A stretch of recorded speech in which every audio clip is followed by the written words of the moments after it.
নমস্কার বন্ধুরা, নন্দাস কিচেন টিপসে আপনাদের সবাইকে স্বাগত। আজকে আমি দেশি স্টাইলে পনির মাঞ্চুরিয়ান রেসিপি বানিয়ে দেখাবো।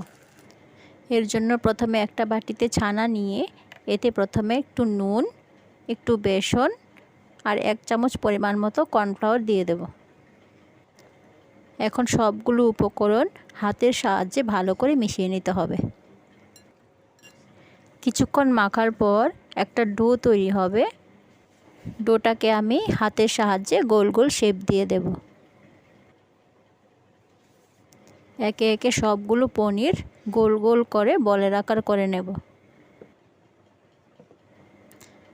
এখন একটা কড়াইতে তেল গরম করে এতে পনিরের বলগুলো দিয়ে আস্তে আস্তে ভেজে নেব। আর ভাজার সময় গ্যাসের আঁচটা অবশ্যই কম করে রাখতে হবে, না হলে ভাজাটা ভালো হবে না। পনিরগুলোকে এখন লাল লাল করে ভেজে নিয়েছি। এখন বলগুলোকে এক এক করে বাটিতে তুলে নেব।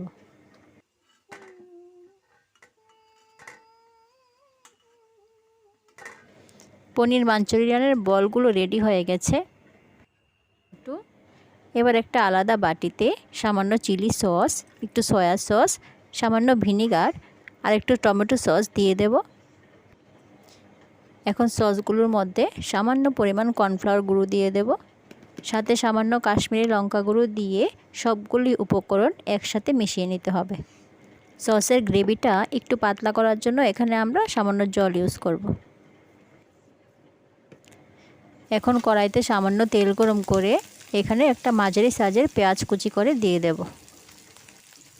পেঁয়াজ কুচিটা একটু ভাজা ভাজা হলে এখানে কয়েক টুকরো আদা কুচি দিয়ে দেব। এবারে সামান্য রেড বেল পেপার কুচি দিয়ে দেব। এখন দিয়ে দিচ্ছি স্বাদ মতো নুন। নুন দেওয়ার পর ভালোভাবে কিছুক্ষণ নেড়ে চেড়ে নিতে হবে। কিছুক্ষণ নাড়াচাড়ার পর এখানে আগে থেকে তৈরি করে রাখা সসটা দিয়ে দিচ্ছি। সসটা দেওয়ার সাথে সাথে ভালো করে নেড়েচেড়ে মিশিয়ে দিতে হবে, না হলে কর্নফ্লাওয়ারটা নিচ দিয়ে লেগে যাওয়ার চান্স থাকে। এখন এতে সামান্য পরিমাণ নারকেলের দুধ দিয়ে দেব। নারকেলের দুধের সাথে কর্নফ্লাওয়ারটা মিশে গ্রেভিটা ঘন ঘন হয়ে যাবে। কিছুক্ষণ নাড়াচাড়ার পর আবারও এতে সামান্য পরিমাণ জল দিয়ে দেব। এখন খুব সাবধানে পনিরের বলগুলো গ্রেভিটার মধ্যে দিয়ে দিচ্ছি। পনিরের বলগুলো দেওয়ার পর হালকা হাতে নেড়েচেড়ে নিতে হবে, নাহলে পনিরগুলো ভেঙে যেতে পারে। কিছুক্ষণ নাড়াচাড়ার পর গ্রেভিটা একটু শুকিয়ে এলে নামিয়ে নেব। আমাদের দেশি স্টাইল পনির মাঞ্চুরিয়ান রেসিপি রেডি। এখন উপর থেকে সামান্য গোলমরিচের গুঁড়ো দিয়ে সাজিয়ে দেব। রেসিপিটা ভালো লাগলে আমার চ্যানেলটাকে প্লিজ সাবস্ক্রাইব করে দেবেন। দেখা হবে আরেকটা নতুন রেসিপিতে।